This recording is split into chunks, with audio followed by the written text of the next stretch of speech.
If OBS look confusing, stay with me. By the end of this video, you will create your first professional looking live stream. If you have issue with your OBS, I think it happened to me for the first time. I'm using OBS. I feel like it's somewhat confusing, but just need to sit down and understand it step by step. Now, uh, what I've already had the OBS app here. I've installed it. What you need to do is that go to Google, then click on OBS, then download it. Whether you're using Mac or Windows, just you'll see, or iOS or your Linux, you'll see different version of it there. Just download the required version for your system. Thank you very much. Follow me as I shall put it through one after the other. The one step of the OBS is your scene. You can see on your screen here your scene, how you align your scene input, and this your scene, this is source, this is your scene, this is your scene, and this is your source. This is your scene, this is your source. On your source here, you will bring any input, any input, maybe video input or any other input. If you want to bring any input to your source, you click on this plus line here, click on plus here, and you click on plus here, you will see any input you want to put here. I think with this new version of OBS just did update. I think last month it did on another update. If you want to bring in video, you come to video capture, you input your video here. You see your camera. When you click on it, you will add input because it's an existing input before. But I want to bring in new input. In your own case, what you need to do is just new input, add new input, let it load. After it loads, you click on when you click on this drop down here, it will show any input that is on your device. Maybe you plug in your Blackmagic or capture card, you see it's a USB capture card. But this place, my India is there, my vMix is there. The reason why I like OBS is that you can pick an input from your vMix to OBS.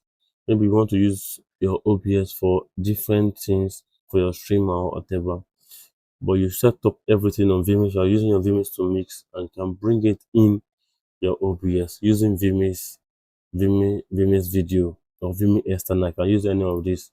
When you click on it, it will show up like this. Then on vMix, I just need to enable my external, then it will display. Let me enable external on vMix here. Immediately I enable my external on vMix, you know that it shows a display. Let me close the external back. So that's just it. I think when you close the external back, it will still be shown, but it has hung. It's not going to be showing again. Let me pick my camera, my system camera. It's the same thing like this. If you have your USB, to pick your USB directly, then you will input it. Now let's input it first. We input it. See it now. Well, this is your video feed. Sometimes on your OBS, sometimes people like to be dragging it. Let me drag.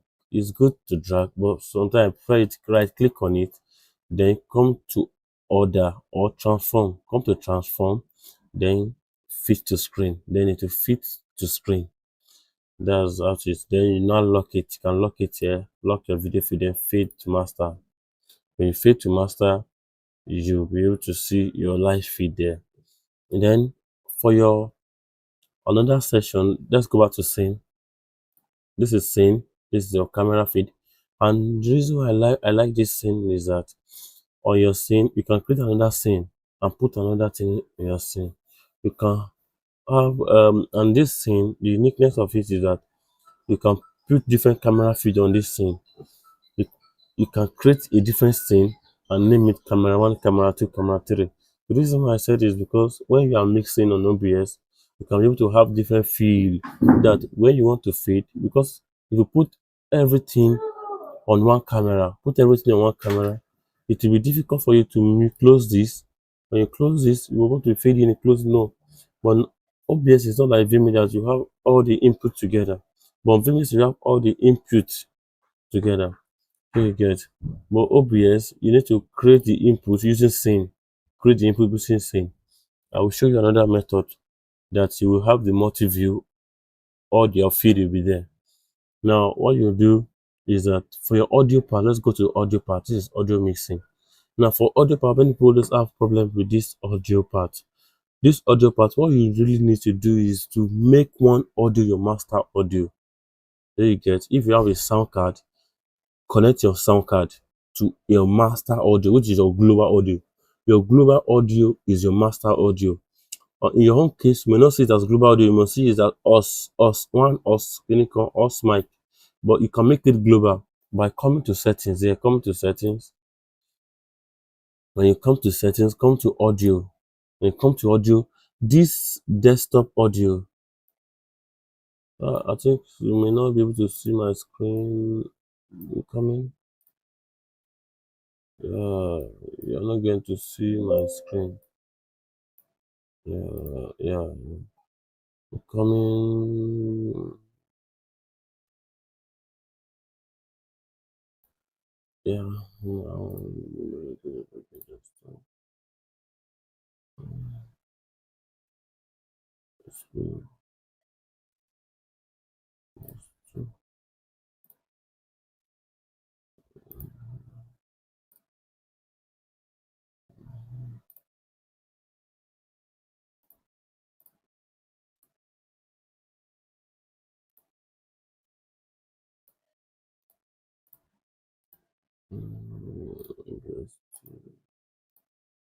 Yeah. Okay, now I think you should be able to see my screen now. Now you come to your master audio here. When you come to your master audio here, you will see global audio device. This is your global audio device. Under your global audio device, you will disable this desktop audio, disable them, or desktop audio to disable them. Then audio, you will now leave mic auxiliary audio, leave it. But this mic auxiliary 2, disable them. Mic auxiliary 3 to 4, disable them. You will now leave only one. This only one you left behind. This one, you click on it. Then you will now pick your sound card from here, or any device you are using to pick your audio. If you are using a capture card to pick your audio, use it. Use USB audio. Use it. Just pick it as your USB audio. Let me pick one, the audio I'm using. Just pick it. Me, I'm using an audio device, which is Potato. If you want me to do video about it, I can put it on the comment section. I'll do video about it. Then you click apply, click OK. Then you will see the audio here. Let me go back here. Then you now see the audio here. See the audio here. You will now, when I enable you, the audio come here. You now make it the global audio. Any input you now fade. If you pick another input in, if you fade it, the audio will not go. Your global audio will still be there. Nothing will change the audio, because some people always have that issue that anytime you switch to another scene, your audio is gone. No. But when you do these settings, your audio still remain there. Your global audio will be there. Then if you now bring another input in, maybe you have another input that have audio, you will mute them. Mute them so that if you do not mute them, that audio will be entering to your broadcast audio, which your master audio, which is your global audio, is your broadcast sound. So that you not mix up. So any device to bring in, mute their audio, mute the audio. So that's one thing about all these things. And some people, when you open OBS, you will see this mode here, studio mode. Sometimes it will be like this. You are doing a not pick studio mode. You take it to studio mode. You are doing that will pick it to studio mode. Now, I think with this OBS, you have new tools, new version of OBS. You have new tools. You can bring in your Blackmagic device or those things. Now, let me do like this. Come to tools, go to output, and this is a decline output. This is output setting and everything. If you want to do external output, click on it. Use the external output to output your external through your decline devices. Well, go to tools. um NDI, yeah, NDI. Let me do this one also. Now. Yeah, this is your NDI. Now, with this your NDI output now, when you install OBS, sometimes this NDI will not be there. So you go to go to your browser, you will download OBS NDI. When then OBS NDI will take you to the website. Then you need to install the OBS NDI. Then you launch OBS again. That's how you can be able to get this output, so that your output from your OBS, other system or other people that want to receive your feed can be able to see it. So you enable your main output. This is your main output. You enable it. So anything you are sending a final output, it goes out to other system also as well. Yeah, come to recording now. For your recording, you click on settings. Click on settings.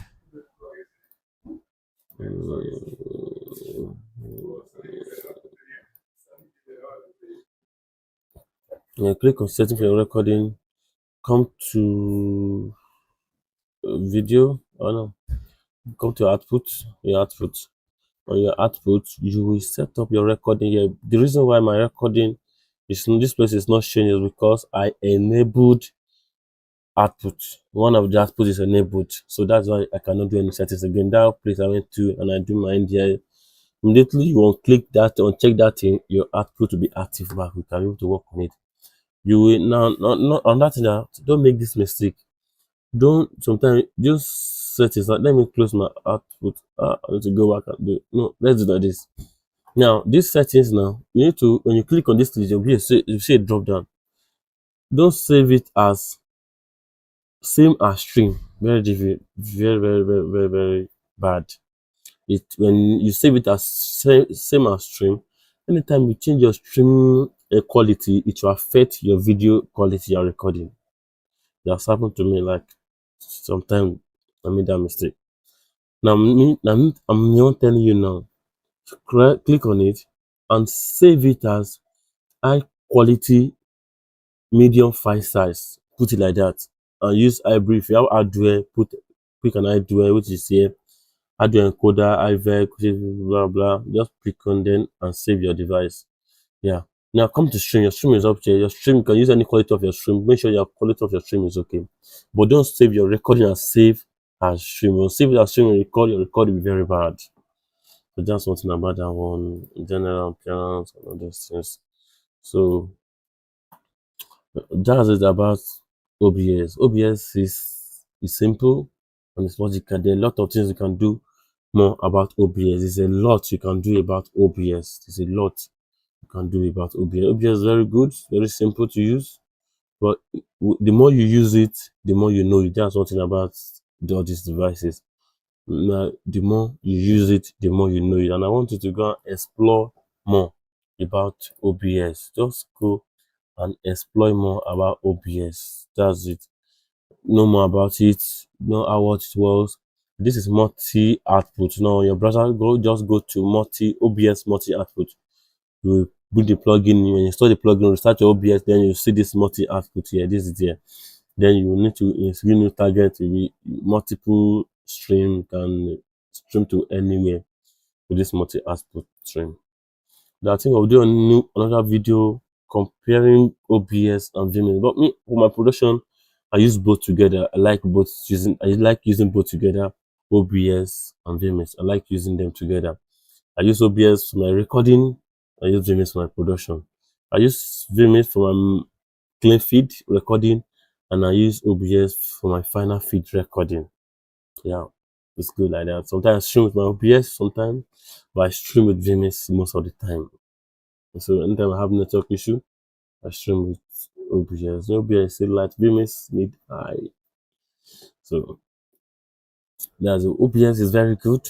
If you want to use OBS, very good. People use OBS, but I need to say this out there.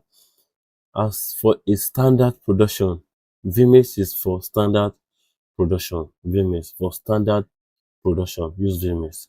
But for normal production, you just need not have much, and you need to do your production very well, you need to use OBS. Now I want to show you multi-view, OBS multi-view. You come to this view, come to this view, you come to view on your OBS, go to view, then you come to open multi-view. When you open multi-view, put on new window is to appear. Let me show you now. OBS, yeah.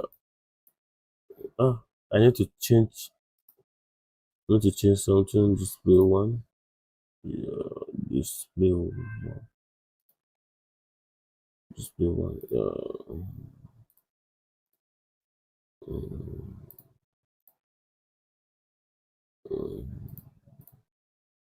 Let me cancel it again.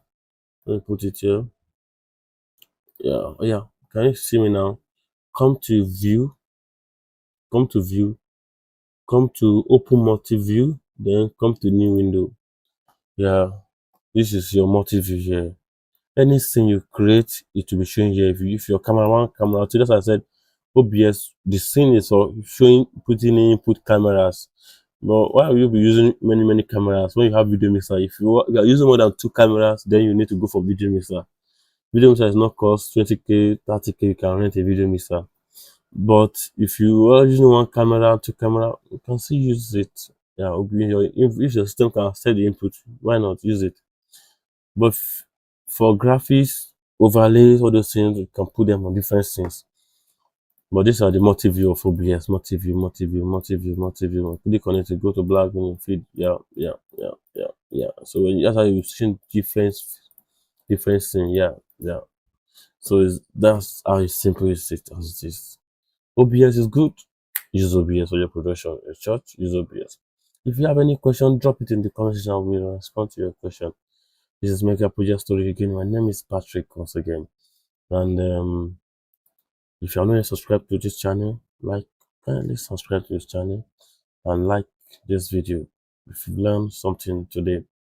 Thank you. And if you want us to do more about the video, about VMix, I will put it in the question. I will do that video. And if you want, if you are doing live broadcast and you have an issue with your sound, you are doing playback, your system, there will be a ripple, like a repetition, like a feedback when you are doing playback, or when you are doing playback, when you receive a message on your system, it sound on your speaker outside. It's not professional. Sure, you get. If you want to do a video about how you can deal with that, let me know, because there's a software that can control all those things. There's a software that can control everything. I use that software for my live production. Anytime I'm doing playback, any sound that's going to happen is come to that software, so that software will kill it. It's not going anywhere. From that software, you route in your audio to anywhere you want to go. Thank you very much. This is Mega Project Story again. I wish you all the best. Thank you. Bye.